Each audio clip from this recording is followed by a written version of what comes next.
E vamos começar, então, a falar sobre a democracia no contemporâneo. Não dá para falar sobre a democracia no contemporâneo sem falar das redes sociais. As redes sociais, elas deixaram de ser apenas meios de comunicação e se tornaram infraestrutura da vida política. E eu quero começar esse percurso, que já parece longínquo, né? Mas com a primeira eleição do Trump em 2016, em que houve o famoso escândalo da Cambridge Analytica, lembra, Pondé?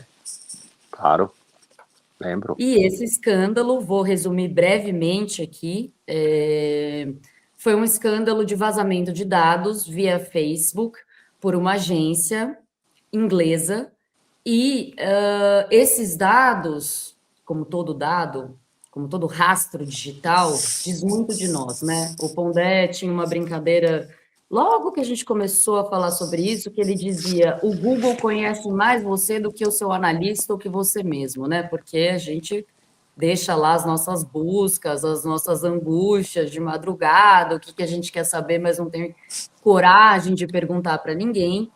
Então, esse escândalo mostrou o quanto esses dados, esses rastros digitais, e tem até um documentário, que eu não vou lembrar o nome agora, sempre assim, Jéssica, que está aqui, me ajuda, ela sempre me ajuda a lembrar o nome. Aliás, também façam a pergunta, que eu vou fazer uma pergunta do chat aqui no final, mas tem um documentário na Netflix que trata desse assunto, e esses dados, esses rastros digitais que a gente deixa, foram matéria-prima para produção e disparo direcionado de fake news. Na época não existia ainda as deepfakes, né, que são os vídeos.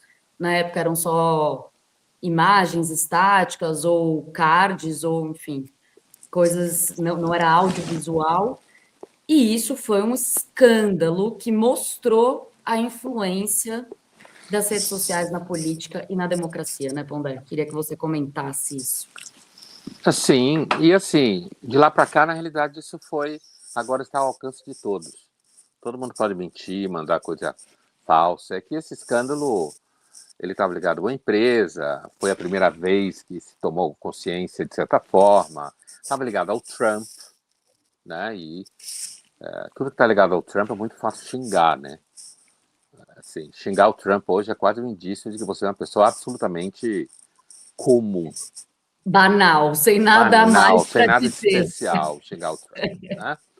Mas de lá para cá, o que acontece é que vale lembrar que o Trump foi um dos primeiros a usar a expressão fake news, né?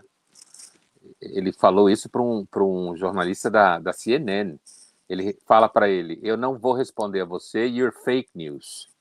Ele falou assim para o cara da CNN. Olha só, ele Acho que é era pai do CNN. nome. Ele, não sei se ele foi a primeira pessoa, mas seguramente em nível de, assim, no campo da mídia, né, da coisa que espalhou, ele usou assim de forma muito precisa. Mas de lá para cá o que acontece é que agora está ao alcance de todos. Você precisa da Cambridge Analytica para fazer isso, né? Eu digo fake news, né?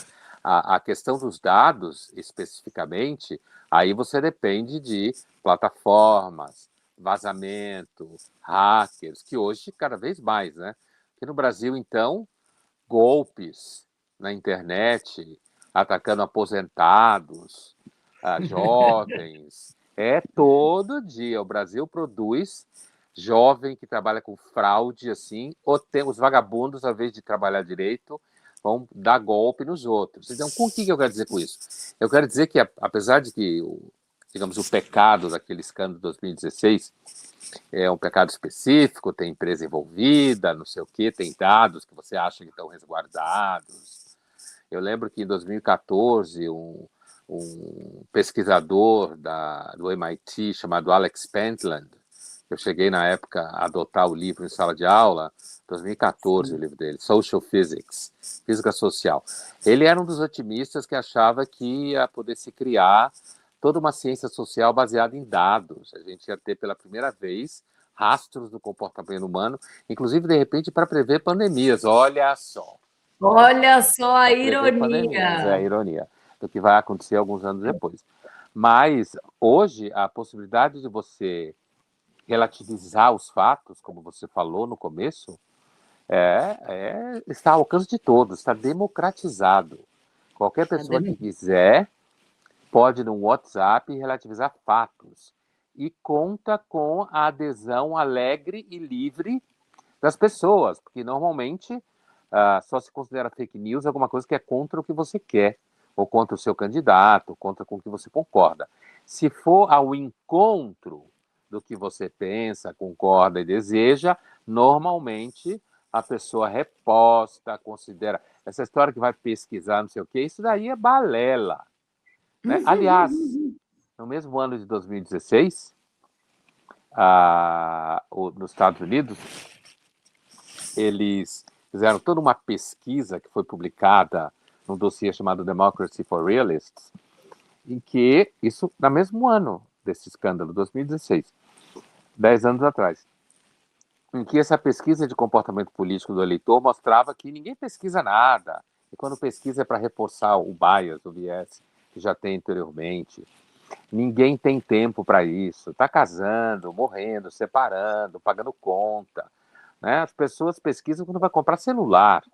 Por quê? Porque isso impacta diretamente a vida delas. Um voto, isso se chama, tem até um título para esse conceito. O nome chama-se Rational Ignorance. A escolha racional pela ignorância.